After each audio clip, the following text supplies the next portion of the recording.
Doctor Sekhon ਜੀ, ਤੁਸੀਂ ਪੰਜਾਬ ਦੇ ਪੋਲੀਟੀਕਲ ਸਾਇੰਟਿਸਟ ਹੋ। ਤੁਹਾਡੇ ਆਰਟੀਕਲਸ ਔਰ ਤੁਹਾਡੇ ਵਿਚਾਰਾਂ ਤੋਂ ਹੀ ਪੰਜਾਬ ਸਮਝਣ ਦੀ ਕੋਸ਼ਿਸ਼ ਕਰਦਾ ਹੈ ਕਿ ਕਿਵੇਂ ਇਹਦਾ ਬਿਹੇਵੀਅਰ ਹੈ, ਕੀ ਇੰਪੈਕਟ ਇਹ ਇਲੈਕਸ਼ਨਾਂ ਦਾ ਅੱਗੇ ਹੋਏਗਾ।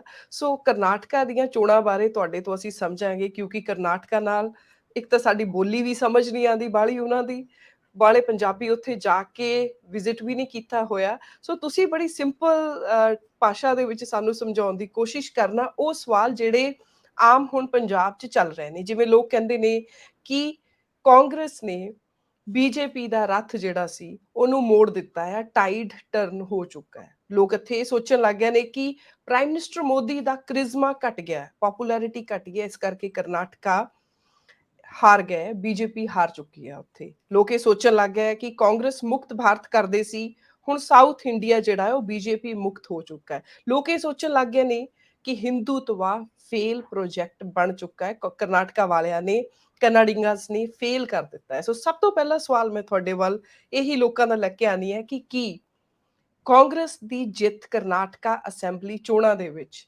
ਇਹ ਦਿਖਾ ਰਹੀ ਹੈ ਕਿ ਇਹਦੇ ਤੋਂ ਆਪਾਂ ਇਹ ਸਮਝੀਏ ਕਿ ਬੀਜੇਪੀ ਦਾ ਜਿਹੜਾ ਰੱਥ ਸੀਗਾ ਉਹ ਕਾਂਗਰਸ ਨੇ ਮੋੜ ਦਿੱਤਾ ਹੈ, ਡੱਕ ਦਿੱਤਾ ਹੈ ਤੇ ਟਾਈਡ ਟਰਨ ਹੋ ਚੁੱਕਾ ਹੈ। ਕਈ ਲੇਅਰ ਤੇ ਸਾਨੂੰ ਸਮਝਣ ਦੀ ਜਿਹੜਾ ਹੈਗਾ ਉਹਨੂੰ ਦੇਖਣਾ ਪਊਗਾ।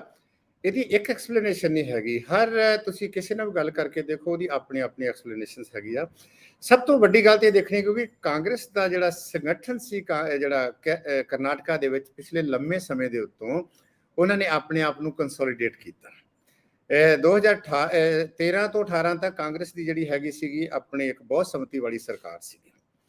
1985 ਤੋਂ ਬਾਅਦ ਲਗਾਤਾਰ ਉੱਥੇ ਸਰਕਾਰ ਬਦਲਦੀ ਆ, ਪਰ ਪਿਛਲੀ ਤੁਸੀਂ ਦੇਖਿਆ ਹੋਣਾ ਕਿ ਪਿਛਲੀਆਂ ਚੋਣਾਂ ਦੇ ਵਿੱਚ ਵੀ ਜਿਹੜੀ ਬੀਜੇਪੀ ਭਾਵੇਂ ਲਾਰਜੈਸਟ ਪਾਰਟੀ ਸੀ, ਪਰ ਸ਼ੁਰੂ ਦੇ ਵਿੱਚ ਸਰਕਾਰ ਜਿਹੜੀ ਸੀ ਉਹ ਕਾਂਗਰਸ ਨੇ ਤੇ ਜਨਤਾ ਦਲ ਇਸ ਨੇ ਬਣਾਈ ਸੀ। ਤਿੰਨ ਉੱਥੇ ਧਿਰਾਂ ਹੈਗੀਆਂ, ਦੋ ਨੈਸ਼ਨਲ ਪਾਰਟੀਆਂ ਹੈਗੀਆਂ ਵਾ, ਇੱਕ ਜਿਹੜੀ ਹੈਗੀ ਆ ਰੀਜਨਲ ਪਾਰਟੀ ਆ ਉਹ ਜਨਤਾ ਦਲ, ਇਹ ਸੈਕੂਲਰ ਆ।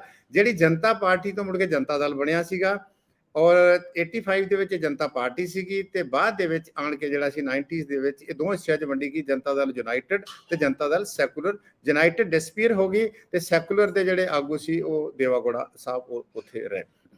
ਕਾਂਗਰਸ ਦੀ ਜਿੱਤ ਦੇ ਵਿੱਚ ਉਹਨਾਂ ਦਾ ਜਿਹੜਾ ਲੋਕਲ ਸੰਗਠਨ ਦੇ ਜਿਹੜੇ ਲੀਡਰਸ ਹੈਗੇ ਆ, ਦੋ ਇੰਪੋਰਟੈਂਟ ਲੀਡਰ ਆ, ਇੱਕ ਸਿੱਧਾਰਮਈਆ ਜੀ ਹੈਗੇ ਆ, ਇੱਕ ਡੀਕੇ ਸ਼ਿਵ ਕੁਮਾਰ ਜੀ ਹੈਗੇ ਆ।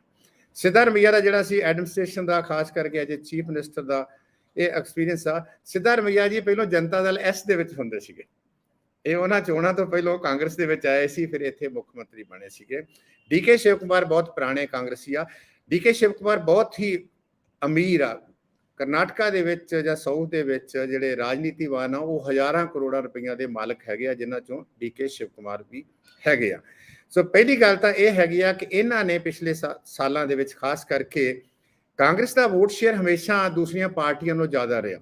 ਮੈਂ ਹੋਰ ਤੁਹਾਨੂੰ ਦੱਸਾਂ ਕਿ ਪਿਛਲੀਆਂ ਚੋਣਾਂ ਦੇ ਵਿੱਚ ਕਾਂਗਰਸ ਨੂੰ ਸੀਟਾਂ ਤਾਂ ਭਾਵੇਂ 80 ਮਿਲੀਆਂ, ਪਰ ਵੋਟ ਸ਼ੇਅਰ ਬੀਜੇਪੀ ਤੋਂ ਜਿਹੜਾ ਹੈਗਾ ਸੀ ਉਹ 2.5% ਜ਼ਿਆਦਾ ਸੀਗਾ। ਬੀਜੇਪੀ ਦਾ ਵੋਟ ਸ਼ੇਅਰ 36% ਸੀਗਾ, ਇਹਦਾ 38.5% ਸੀ। ਚਲੋ ਉਹ ਬਹੁਤਾ ਇਸ ਤਰੀਕੇ ਨਾਲ ਮੈਟਰ ਨਹੀਂ ਕਰਦਾ। ਕੰਟੀਨਿਊਸਲੀ ਪਿਛਲੇ ਸਮੇਂ ਦੇ ਵਿੱਚ ਇਹਨਾਂ ਨੇ ਉਹਨੂੰ ਜਿਹੜਾ ਆਪਣੇ ਸੰਗਠਨ ਨੂੰ ਜਿਹੜਾ ਹੈਗਾ ਵਾ ਉਹ ਤਕੜਾ ਕਰਨ ਦੀ ਕੋਸ਼ਿਸ਼ ਕੀਤੀ ਆ। ਬੀਜੇਪੀ ਦੇ ਹਾਰਨ ਦਾ ਮਤਲਬ ਨਹੀਂ ਹੈ ਬੀਜੇਪੀ ਆਊਟ ਹੋ ਗਈ। ਜਦੋਂ ਅਸੀਂ ਲੋਕਾਂ ਦਾ ਉੱਥੇ ਚੋਇਸ ਪੁੱਛਦੇ ਹਾਂ ਕਿ ਤੁਹਾਡੀ ਜਿਹੜੀ ਰਾਜ ਸਰਕਾਰ ਪ੍ਰਤੀ ਜਿਹੜੀ ਐਫੀਸ਼ੀਐਂਸੀ ਬਾਰੇ, ਉਹਦੇ ਕਰਪਸ਼ਨ ਬਾਰੇ, ਉਹਦੇ ਡਿਲੀਵਰੀ ਸਿਸਟਮ ਬਾਰੇ ਕੀ ਖਿਆਲ ਹੈਗਾ ਵਾ, ਕਿੰਨੇ ਸੈਟਿਸਫਾਈਡ ਹੋ, ਕਿੰਨੇ ਡਿਸਸੈਟਿਸਫਾਈਡ ਹੋ, ਤੇ ਨਾਲ ਹੀ ਸਵਾਲ ਪੁੱਛਦੇ ਹਾਂ ਕਿ ਜਿਹੜੀ ਕੇਂਦਰ ਦੀ ਸਰਕਾਰ ਹੈਗੀ ਆ ਉਹਦੇ ਨਾਲ ਤੁਸੀਂ ਕਿੰਨਾ ਸੈਟਿਸਫਾਈਡ ਹੋ, ਡਿਸਸੈਟਿਸਫਾਈਡ ਹੋ। ਲੋਕੀ ਕੇਂਦਰ ਦੀ ਸਰਕਾਰ ਦੇ ਨਾਲ ਜ਼ਿਆਦਾ ਸੈਟਿਸਫਾਈਡ ਸੀਗੇ ਦੈਨ ਜਿਹੜਾ ਹੈਗਾ ਸੀ ਬੀਜੇਪੀ ਦੀ ਸਰਕਾਰ ਦੇ ਨਾਲ। ਕਹਿਣ ਤੋਂ ਮਤਲਬ ਇਹ ਹੈਗਾ ਕਿ ਕੁਝ ਲੋਕਾਂ ਨੇ ਪ੍ਰਧਾਨ ਮੰਤਰੀ ਨੂੰ ਜਿਹੜਾ ਹੈਗਾ, ਚਾਹੇ ਕੇਂਦਰ ਦੀ ਸਰਕਾਰ ਦੇ ਨਾਲ ਸਹਿਮਤੀ, ਉਹਦੇ ਕੰਮਾਂ ਕਰਨ ਦੀ ਸਹਿਮਤੀ ਦੇ ਹੋਣ ਦੇ ਬਾਵਜੂਦ ਵੀ ਵੱਡੀ ਗਿਣਤੀ ਦੇ ਵਿੱਚ ਲੋਕਾਂ ਨੇ ਜਿਹੜਾ ਇੱਥੇ ਕਾਂਗਰਸ ਨੂੰ ਵੋਟ ਪਾਈ ਹੈ। ਤਾਂ ਸਭ ਤੋਂ ਪਹਿਲਾਂ ਅਸੀਂ ਦੇਖਣਾ ਪਊਗਾ ਵੀ ਕਿਸੇ ਵੀ ਪਾਰਟੀ ਦਾ, ਚਾਹੇ ਉਹ ਆਪੋਜੀਸ਼ਨ ਪਾਰਟੀ ਆ ਜਾਂ ਰੂਲਿੰਗ ਪਾਰਟੀ ਆ, ਇਸ ਵੇਲੇ ਜ਼ਿਆਦਾ ਏਜੰਡਾ ਜਾਤ, ਧਰਮ, ਬੋਲੀ ਤੋਂ ਲੱਗਦਾ ਹੈ ਕਿ ਗਵਰਨੈਂਸ ਜਿਹੜੀ ਹੈਗੀ ਆ ਉਹ ਜ਼ਿਆਦਾ ਲੋਕਾਂ ਲਈ ਜ਼ਿਆਦਾ ਇੰਪੋਰਟੈਂਟ ਹੋ ਰਹੀ ਆ। ਔਰ ਉਹ ਲੋਕਾਂ ਨੂੰ ਉਹਨੂੰ ਮੇਜਰ ਕਰਨ ਦੇ ਲੋਕਾਂ ਦੇ ਆਪਣੇ ਪੈਮਾਨੇ ਹੈਗੇ ਆ ਕਿ ਉਹਦੇ ਵਿੱਚ ਇਹ ਵੀ ਆ ਜਾਂਦੀ ਆ। ਉੱਥੇ ਲਾ ਐਂਡ ਆਰਡਰ ਦੀ ਇੱਦਾਂ ਦੀ ਸਮੱਸਿਆ ਨਹੀਂ ਹੈਗੀ ਜਿੱਦਾਂ ਅਸੀਂ ਪੰਜਾਬ 'ਚ ਦੇਖਦੇ ਹਾਂ। ਅਨਪਲਾਇਮੈਂਟ ਦੀ ਗੱਲ ਉਹਦੇ ਵਿੱਚ ਆਉਂਦੀ ਆ, ਪਾਵਰਟੀ ਦੀ ਗੱਲ ਆਉਂਦੀ ਆ, ਜਾਂ ਜਿਹੜੀ ਡਿਸਪੈਰਿਟੀ ਇਨਕਰੀਜ਼ ਹੋ ਰਹੀ ਆ। ਤੁਸੀਂ ਕਰਨਾਟਕਾ ਦੇ ਵਿੱਚ ਜਾ ਕੇ ਦੇਖੋ, ਇੱਕ ਪਾਸੇ ਬੈਂਗਲੌਰ ਜਾਓਗੇ ਉਹ ਦੁਨੀਆ ਹੀ ਹੋਰ ਹੈਗੀ ਹੈ, ਜਾਂ ਜਿਹੜੇ ਉਹਦੇ ਮੈਟਰੋਪੋਲੀਟਨ ਸਿਟੀ ਹੈਗੇ ਆ ਜਾਂ ਦੂਸਰੇ ਵੱਡੀ ਸਿਟੀ ਉੱਥੇ ਹੋਰ ਹੈਗੀ ਆ। ਬਾਕੀ ਜੇ ਤੁਸੀਂ ਹੋਰ ਦੂਰ ਚਲੇ ਜਾਓ ਜਾਂ ਸ਼ਹਿਰਾਂ ਦੇ ਵਿੱਚ ਰਹਿੰਦੇ, ਜਿਹੜੀ ਪੈਰੀਫਰੀ ਦੇਖ ਲਓ, ਝੁੱਗੀਆਂ ਝੌਂਪੜੀਆਂ ਵੀ ਉਨੀਆਂ ਹੀ ਜ਼ਿਆਦੀਆਂ ਹੈਗੀਆਂ। ਇਹ ਡਿਸਪੈਰਿਟੀ ਵੱਧ ਰਹੀ ਹੈ। ਇਹ ਇਲੈਕਸ਼ਨ ਨੂੰ ਤੁਸੀਂ ਜੇ ਇੱਕ ਹੋਰ ਐਂਗਲ ਤੋਂ ਦੇਖਣ ਦੀ ਬਹੁਤ ਇੰਟਰਸਟਿੰਗ ਹੈਗਾ ਮੇਰੇ ਵਾਸਤੇ, ਖਾਸ ਕਰਕੇ ਇਹਨੂੰ ਕਲਾਸ ਐਂਗਲ ਤੋਂ ਸਮਝਣਾ ਸਾਡੇ ਲਈ ਬਹੁਤ ਇੰਪੋਰਟੈਂਟ ਆ। ਪਹਿਲੀ ਵਾਰੀ ਹੋਇਆ ਕਿ ਜਿਹੜੇ ਅਪਰ ਲੇਅਰ ਹੈਗੀ ਆ, ਇਰਰਿਸਪੈਕਟਿਵ ਆਫ ਉਹ ਲਿੰਗੇਟ ਹੈਗੇ ਆ, ਇਰਰਿਸਪੈਕਟਿਵ ਆਫ ਵੋਕਲਿਕਸ ਹੈਗੇ ਆ, ਜਾਂ ਇਰਰਿਸਪੈਕਟਿਵ ਆਫ ਜਿਹੜੇ ਹੋਰ ਹੈਗੇ ਆ, ਉਹਨਾਂ ਚੋਂ ਵੱਡੀ ਗਿਣਤੀ ਦੇ ਵਿੱਚ ਜਿਹੜੀ ਆ ਉਹਨਾਂ ਨੇ ਬੀਜੇਪੀ ਨੂੰ ਵੋਟ ਪਾਈ ਆ। ਤੇ ਜਿਹੜਾ ਥੱਲੜਾ ਤਬਕਾ ਸੀਗਾ, ਜਿਹੜਾ CSDS ਦਾ ਲੋਕ ਨੀਤੀ ਦਾ ਜਿਹੜਾ ਡਾਟਾ ਆਇਆ ਪੋਸਟ ਪੋਲ ਦੇ ਵਿੱਚ, ਤੇ ਜਿਹੜਾ ਥੱਲੜਾ ਸਟੇਟਾ ਸੀਗਾ, ਜਿਹੜੇ ਗਰੀਬ ਸੀ, ਸੇ ਫਾਰ ਐਗਜ਼ਾਮਪਲ ਜਿਨ੍ਹਾਂ ਦੀ ਆਮਦਨ ਪ੍ਰਤੀ ਮਹੀਨਾ 20,000 ਤੋਂ ਘੱਟ ਵਾ, ਜਾਂ ਇਹ ਤੋਂ ਥੱਲੇ ਜਿਹੜੇ ਹੋਰ ਹੈਗੇ ਆ, ਉਹਨਾਂ ਦਾ ਬਹੁਤ ਵੱਡਾ, ਮੈਂ ਇੱਕ ਡਾਟਾ ਦੇਖ ਰਿਹਾ ਸੀਗਾ ਕਿ ਜਿੰਨੀ ਪੰਜਾਬ ਦੇ ਵਿੱਚ 2022 ਦੇ ਵਿੱਚ ਛੋਟੀ ਕਿਸਾਨੀ ਨੇ, ਮਾਰਜਨਲ ਕਿਸਾਨੀ ਨੇ, ਜਾਂ ਬੇਜ਼ਮੀਨੇ ਕਿਸਾਨਾਂ ਨੇ, ਜਾਂ ਮਜ਼ਦੂਰਾਂ ਨੇ, ਉਹ 84% ਦਾ ਡਾਟਾ ਬਣਦਾ ਸੀ ਉਹਨਾਂ ਨੇ ਆਮ ਆਦਮੀ ਪਾਰਟੀ ਨੂੰ ਵੋਟ ਪਾਈ ਆ। ਉੱਥੇ ਤਕਰੀਬਨ ਇੰਨੇ ਹੀ % ਜਿਹੜੇ ਥੱਲੜੇ ਤਬਕੇ ਵਾਲੇ ਲੋਕ ਹੈਗੇ, ਥੱਲੜੀ ਕਲਾਸ ਵਾਲੇ ਲੋਕ ਹੈਗੇ ਆ, ਇਹ ਰਿਸਪੈਕਟ ਉਹਨਾਂ ਦਾ ਧਰਮ ਕੀ ਆ, ਜਾਤ ਕੀ ਆ, ਕਿਹੜੇ ਰੀਜਨ 'ਚ ਰਹਿੰਦੇ ਆ, ਜਾਂ ਕਿੱਥੇ ਰਹਿੰਦੇ, ਸ਼ਹਿਰ 'ਚ ਰਹਿੰਦੇ ਆ ਜਾਂ ਹੋਰ ਕਿਤੇ ਰਹਿੰਦੇ ਆ, ਉਹਨਾਂ ਨੇ ਕਾਂਗਰਸ ਨੂੰ ਵੋਟ ਪਾਈ ਆ। ਜਿੱਦਾਂ ਤੁਸੀਂ ਜਲੰਧਰ ਵਾਲੀ ਵੀਡੀਓ 'ਚ ਵੀ ਕਹਿ ਰਹੇ ਸੀ ਕਿ ਇਹ ਫ੍ਰੀ ਬੀਸ ਨਹੀਂ ਹੈ, ਲੋਕਾਂ ਦੀਆਂ ਲੋੜਾਂ ਨੇ। ਸੋ ਜਿਹੜੀ ਪਾਰਟੀ ਲੋਕਾਂ ਦੀਆਂ ਲੋੜਾਂ ਪੂਰੀਆਂ ਕਰਨ ਦਾ ਵਾਅਦਾ ਕਰ ਦਿੰਦੀ ਹੈ, ਜਿਵੇਂ ਕਾਂਗਰਸ ਨੇ ਵੀ ਉੱਥੋਂ 200 ਯੂਨਿਟ ਫ੍ਰੀ ਬਿਜਲੀ ਕਰਨਾਟਕਾ 'ਚ ਦੇਣ ਦਾ ਵਾਅਦਾ ਕੀਤਾ, ਔਰਤਾਂ ਨੂੰ ਵੀ 2,000 ਰੁਪਇਆ ਮਹੀਨਾ ਦੇਣ ਦਾ ਵਾਅਦਾ, ਬੇਰੁਜ਼ਗਾਰੀ ਭੱਤਾ, ਫ੍ਰੀ ਟਰਾਂਸਪੋਰਟੇਸ਼ਨ ਬੱਸਾਂ ਦੇ ਵਿੱਚ। ਸੋ ਲੋਕਾਂ ਦੀ ਜ਼ਰੂਰਤ ਹੈ, ਸੋ ਆਪਣੀਆਂ ਜ਼ਰੂਰਤਾਂ ਨੂੰ ਮੱਦੇਨਜ਼ਰ ਉਹ ਵੋਟ ਪਾ ਰਹੇ ਨੇ, ਜਿਹੜਾ ਗਰੀਬ ਤਬਕਾ ਹੈ। ਸਰ, ਦੂਸਰੀ ਗੱਲ ਰਹੀ ਤੁਸੀਂ ਪ੍ਰਧਾਨ ਮੰਤਰੀ ਮੋਦੀ ਸਾਹਿਬ ਦਾ, ਇਹ 2-3 ਤੋਂ ਇੱਕ ਤੇ ਪ੍ਰਧਾਨ ਮੰਤਰੀ ਸਾਹਿਬ ਨੇ ਜਦੋਂ ਸੈਂਟਰਲਾਈਜੇਸ਼ਨ ਆਫ ਪਾਵਰ ਹੁੰਦੀ ਹੈ ਨਾ, ਤੇ ਤੁਹਾਡਾ ਜਿਹੜਾ ਲੋਕਲ ਯੂਨਿਟ ਹੈਗਾ ਵਾ ਉਹ ਹੌਲੀ ਹੌਲੀ ਜਿਹੜਾ ਹੈਗਾ ਉਹ ਰੂਟਲੈਸ ਹੋਣਾ ਸ਼ੁਰੂ ਹੋ ਜਾਂਦਾ। ਉਹਦੇ ਉੱਤੇ ਕੋਈ ਉਹਨੂੰ ਆਪਣੇ ਆਪ ਤੇ ਕੌਨਫੀਡੈਂਸ ਖਤਮ ਹੁੰਦਾ। ਕਾਂਗਰਸ ਦਾ ਜਿਹੜਾ ਡਿਕਲਾਈਨ ਆਫ ਕਾਂਗਰਸ ਜਿਹੜਾ ਹੈਗਾ, ਜਿਹੜਾ ਕਾਂਗਰਸ ਸਿਸਟਮ ਕੀ ਸੀਗਾ ਕਿ ਉੱਪਰਲੇ ਪਾਸੇ ਵਾਲ ਕੁਝ ਲੋਕ ਬੈਠੇ ਆ, ਉਹੀ ਡਿਸਾਈਡ ਕਰ ਦਿੰਦੇ ਆ, ਥੱਲੇਲੇ ਪਾਸੇ ਨੂੰ ਸਰਮਨ ਛੱਡ ਦਿੰਦੇ ਆ, ਉਹਦੀ ਜਿਹੜੀ ਓਬੀਡੀਐਂਸ ਹੋ ਜਾਂਦੀ ਆ, ਵਿੱਚੋਂ ਮਿਡਲਮੈਨ ਪੈਦਾ ਹੋ ਜਾਂਦੇ ਆ, ਔਰ ਜਿਹੜਾ ਢਾਂਚਾ ਹੌਲੀ ਹੌਲੀ ਖੋਖਲਾ ਸ਼ੁਰੂ ਹੋਣਾ ਹੋ ਜਾਂਦਾ। ਤੁਸੀਂ ਦੇਖੋ ਕਿ ਖਾਸ ਕਰਕੇ ਪਿਛਲੇ 2014 ਤੋਂ ਬਾਅਦ ਇਹ ਸਾਰੇ ਥਾਵਾਂ ਦੇ ਉੱਤੇ, ਐਕਸੈਪਟ ਥੋੜਾ ਦੇਖ ਲਈਏ ਯੂਪੀ ਦੀ ਆਪਾਂ ਗੱਲ ਕਰ ਲੈਂਦੇ ਹਾਂ, ਬਾਕੀ ਸਾਰੇ ਥਾਵਾਂ ਦੇ ਉੱਤੇ ਜਿਹੜੀ ਬੀਜੇਪੀ ਹੈਗੀ ਆ, ਉਹ ਸਾਰਾ ਕੁਝ ਜਿਹੜਾ ਹੈਗਾ ਉਹ ਕੇਂਦਰੀ ਨੇਤਰਤਵ ਦੇ ਥੱਲੇ ਜਿਹੜਾ ਉਹਦੇ ਵਿੱਚੋਂ ਹੈਗਾ। ਤੋ ਇਸ ਕਰਕੇ ਜਿਹੜਾ ਇਹ ਜਿਹੜਾ ਇਹ ਰਵੱਈਆ ਹੈਗਾ ਵਾ, ਜਾਂ ਇਸ ਕਿਸਮ ਦਾ ਜਿਹੜਾ ਇਹ ਤਰੀਕਾ ਹੈਗਾ, ਮੋਦੀ ਸਾਹਿਬ ਨੇ ਤੁਸੀਂ ਦੇਖੋ ਵੀ ਕਿੰਨਾ ਸਮਾਂ ਉਹਦੇ ਵਿੱਚ ਲਾਇਆ, ਕਿੰਨੇ ਉਹ ਜ਼ਿਆਦਾ ਪ੍ਰੋਐਕਟਿਵ ਹੈਗੇ ਆ, ਕਿੰਨੀਆਂ ਰੈਲੀਆਂ ਕੀਤੀਆਂ। ਹੁਣ ਪ੍ਰਾਈਮ ਮਿਨਿਸਟਰ ਸਾਹਿਬ 12-12 ਘੰਟੇ ਤੱਕ ਲਗਾਤਾਰ ਰੈਲੀ ਕਰਨ, ਤੇ ਦੇਸ਼ ਇੱਕ ਪਾਸੇ ਦੇਸ਼ ਹੈਗਾ, ਇੱਕ ਪਾਸੇ ਸਟੇਟ ਹੈਗਾ, ਫਿਰ ਵੀ ਲੋਕਾਂ ਨੇ ਉਹਦਾ ਰਿਸਪੌਂਡ ਨਹੀਂ ਕੀਤਾ। ਤੇ ਇਸ ਕਰਕੇ ਲੱਗਦਾ ਤਾਂ ਹੈ ਕਿ ਜਿਹੜੀ ਉਹ ਇਨਵਿੰਸੀਬਲ ਵਾਲੀ ਗੱਲ ਸੀ ਲੋਕਾਂ ਸਾਡੇ ਮਨਾਂ 'ਚ ਬੈਠੀ ਸੀ ਕਿ ਜੋ ਮੁਮਕਿਨ ਹੈ। ਪਹਿਲੀ ਗੱਲ ਤਾਂ ਵੀ ਲੋਕ ਕਿਸਾਨਾਂ ਨੇ ਸਭ ਤੋਂ ਵੱਡਾ ਜਿਹੜਾ ਅਸਲ ਦੇ ਵਿੱਚ ਮੋਦੀ ਸਾਹਿਬ ਦੇ ਉੱਤੇ ਜਿਹੜੀ ਉਹਨਾਂ ਦੀ ਤਾਕਤ ਨੂੰ ਚੈਲੰਜ ਵਾਲਾ ਕੰਮ ਜਿਹੜਾ ਸੀ ਉਹ ਪੰਜਾਬ ਦੇ ਕਿਸਾਨਾਂ ਨੇ ਕੀਤਾ, ਕਿ ਉਹ ਕਹਿੰਦੇ ਜੋ ਉਹਨਾਂ ਦੇ ਮੂੰਹੋਂ ਸ਼ਬਦ ਨਿਕਲਦਾ ਉਹ ਅਲਟੀਮੇਟ ਹੁੰਦਾ। ਰਹਿੰਦਾ ਖੁੰਦਾ ਜਿਹੜਾ ਉਹ ਕਰਨਾਟਕਾ ਵਾਲੇ ਲੋਕਾਂ ਨੇ ਪੂਰਾ ਕਰਤਾ।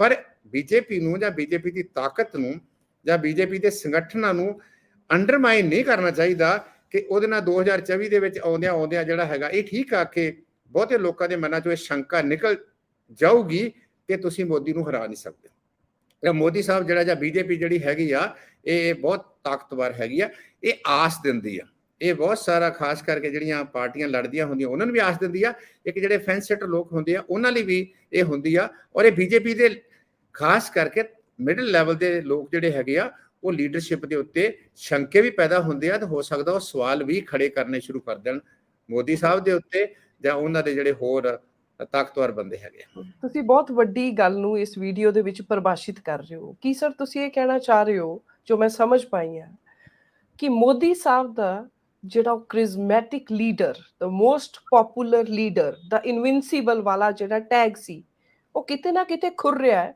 ਪਰ ਇਹਨੂੰ ਇਸ ਢੰਗ ਨਾਲ ਨਹੀਂ ਲੈਣਾ ਚਾਹੀਦਾ ਕਿ ਬੀਜੇਪੀ ਕਮਜ਼ੋਰ ਹੋ ਰਹੀ ਹੈ, ਮੋਦੀ ਸਾਹਿਬ ਦੀ ਪਪੂਲੈਰਿਟੀ ਤੇ ਅਸਰ ਪਿਆ ਹੈ। ਕੀ ਇਹ ਕਹਿਣਾ ਚਾਹ ਰਹੇ ਹੋ ਸਰ? ਨਹੀਂ, ਮੈਂ ਕਹਿੰਦਾ ਕਿ ਇੱਕ ਲੈਵਲ ਹੁੰਦਾ ਹਰ ਚੀਜ਼ ਦਾ। ਇੱਕ ਅਪੀਲ ਸੀ ਜਿਹੜਾ ਉਹਨਾਂ ਨੇ ਸਾਰਾ ਜਿਹੜਾ ਇਸ ਸਾਰੀ ਚੋਣ ਪ੍ਰਚਾਰ ਨੂੰ ਜਿਹੜਾ ਸੀਗਾ, ਇੱਕ ਰਿਲੀਜੀਅਸ ਐਂਗਲ ਦੇ ਉੱਤੇ, ਜਾਂ ਉਹਨਾਂ ਨੇ ਖਾਸ ਕਰਕੇ ਇੱਕ ਪਾਰਟਿਕੂਲਰ ਤਬਕੇ ਨੂੰ ਅਪੀਲ ਕਰਕੇ ਦੂਸਰਿਆਂ ਨੂੰ ਅਦਰ ਕਰਕੇ ਉਹਦੇ ਵਿੱਚੋਂ ਚਲਾਉਣ ਦੀ ਕੋਸ਼ਿਸ਼ ਕੀਤੀ ਆ।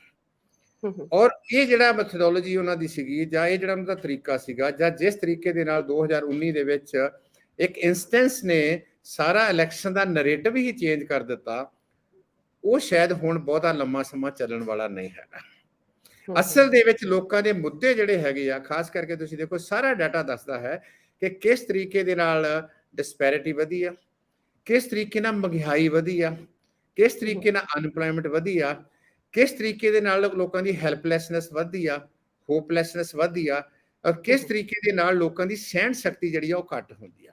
ਜਦੋਂ ਸਾਰੇ ਐਲੀਮੈਂਟ ਇਕੱਠੇ ਹੁੰਦੇ ਆ, ਜੇ ਇਹ ਸਾਰਿਆਂ ਨੂੰ ਕੋਈ ਕੈਪਚਰ ਕਰਨ ਵਾਲਾ ਹੈਗਾ ਵਾ, ਕੋਈ ਡਾਇਰੈਕਸ਼ਨ ਦੇਣ ਵਾਲੀ ਧਿਰ ਹੈਗੀ ਆ ਜਾਂ ਪੋਲੀਟੀਕਲ ਪਾਰਟੀ ਹੈਗੀ ਆ, ਤੇ ਮੋਦੀ ਸਾਹਿਬ ਦੇ ਇਸ ਕ੍ਰਿਸ਼ਮੇ ਨੂੰ ਖੁੰਡਾ ਕਰਨ ਵਾਸਤੇ ਇਹ ਸਾਰੀਆਂ ਚੀਜ਼ਾਂ ਜਿਹੜੀਆਂ ਹੈਗੀਆਂ ਉਹਨਾਂ ਨੂੰ ਯੂਜ਼ ਕੀਤਾ ਜਾ ਸਕਦਾ ਵਾ। ਔਰ ਉਹਨਾਂ ਦੀ ਜਿਹੜੀ ਖਾਸ ਕਰਕੇ ਇਸ ਕਿਸਮ ਦੀ ਜਿਹੜਾ ਇਮੇਜ ਬਣਿਆ ਹੈਗਾ ਲਾਰਜਰ ਦੈਨ ਸਾਈਜ਼, ਜਾਂ ਉਹ ਬਣਾਇਆ ਗਿਆ ਹੈ, ਜਾਂ ਉਹ ਨੈਰੇਟਿਵ ਦੇ ਤੌਰ ਦੇ ਉੱਤੇ, ਕਿਉਂਕਿ ਨੈਰੇਟਿਵ ਤਾਂ ਉਹਨਾਂ ਦਾ ਬਹੁਤ ਤਕੜਾ ਹੈ, ਕਿਸ ਤਰੀਕੇ ਨਾਲ ਇੱਕ ਗੱਲ ਨੂੰ ਕਿੱਥੋਂ ਤੱਕ ਲੈ ਜਾਂਦੇ ਆ, ਉਹਨੂੰ ਕਿਤੇ ਨਾ ਕਿਸੇ ਹੱਦ ਤੱਕ ਜਿਹੜਾ ਹੈਗਾ ਵਾ ਉਹ ਰੋਕਿਆ ਜਾ ਸਕਦਾ ਜਾਂ ਅਲਟੀਮੇਟਲੀ ਡਿਮੋਲਿਸ਼ ਵੀ ਹੋ ਸਕਦਾ।